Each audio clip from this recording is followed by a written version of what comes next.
The great living Chola temples actually consist of three different temples. These temples were built way back in 1003 CE.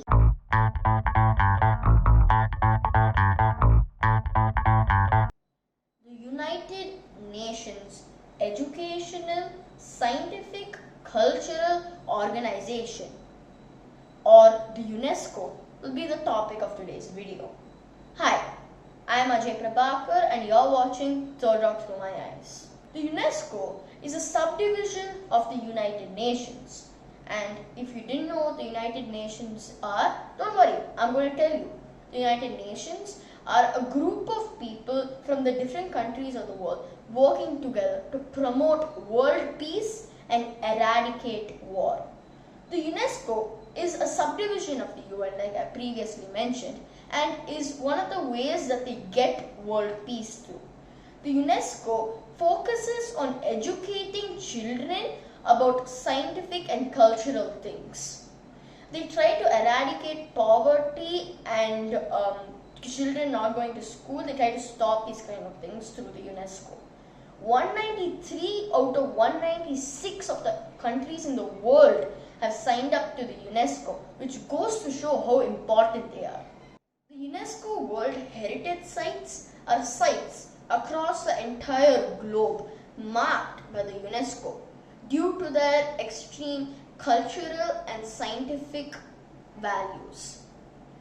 These sites can be either man-made, natural, or mixed. There are about 1,121 sites marked across the entire globe, and the number keeps increasing because more sites are found almost every year.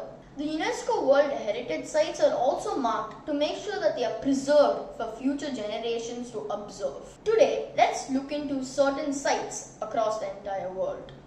But first, let's look into some countries with a lot of UNESCO sites. And why don't we start with our own country, India? India has about 38 UNESCO sites. 30 of them being natural, 7 of them being man-made, and 1 being mixed. Now I'm sure you might consider 38 being a small number in comparison to 1,121. But if you actually look at all the countries in the world, 196 of them, 38 is actually a pretty good number.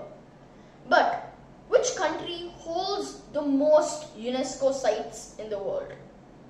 Well, it's not actually a country. It's 2 countries, Italy and China, each having 55 UNESCO sites. Like mentioned before, let's hop into some of the UNESCO sites of the world. Number 1, Machu Picchu.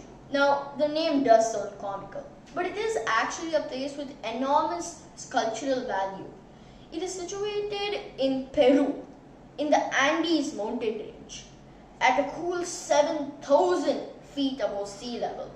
It was built around 1450 of AD, and it is the most visited tourist destination of Peru. After being built in 1450, it was soon deserted in 1572, soon after the fall of the Incan Empire. After that, in 1983, it was declared as a UNESCO site. UNESCO site number 2, the Great Living Chola Temples. The Great Living Chola Temples actually consist of 3 different temples. 2 of them having the same name of Brihadishwara, and the third one having the name of Airavatishwara. These temples were built way back in 1003 CE and were made UNESCO sites in 1987. They were made UNESCO sites due to the profound art and bronze sculptures.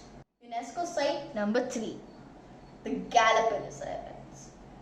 Who said that all UNESCO sites have to be man-made? The Galapagos Islands are home to several animals not known to any other place on this entire planet. UNESCO put the Galapagos Islands under the list of their sites to preserve its variety in animals and save it from global warming.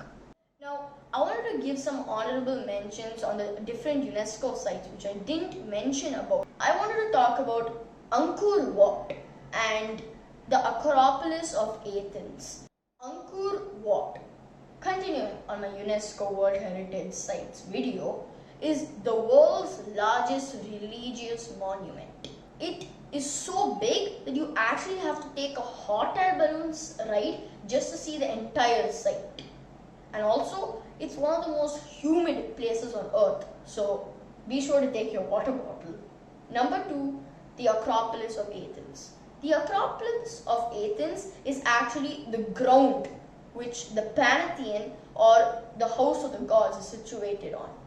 It is considered or was considered a really holy site for Greeks.